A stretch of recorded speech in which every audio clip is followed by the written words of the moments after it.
నమస్కారం, గంటారావానికి స్వాగతం. ముందుగా ప్రధాన అంశాలు. 2 ఏళ్ల పాలనపై రేపటి నుంచి 45 రోజులు ఇంటింటి ప్రచారం. ప్రజల్లోకి తీసుకువెళ్లాల్సిన అంశాలపై నేతలకు సీఎం దిశానిర్దేశం. రత్ననాయక్ తండాలో మూతపడ్డ బడి వీడియో వైరల్. యువతి విజ్ఞప్తితో స్కూల్ తెరిపిస్తారని లోకేష్ హామీ.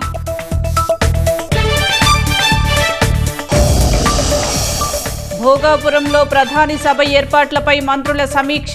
ట్రాఫిక్ సమస్య లేకుండా చర్యలు తీసుకోవాలని ఆదేశం.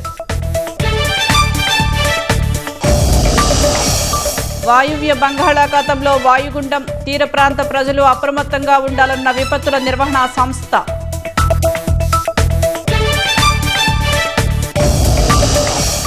తమిళనాడులో బాణాసంచా తయారీ షెడ్లో పేలుడు. 2 కార్మికులు మృతి, మరొకరికి తీవ్ర గాయాలు.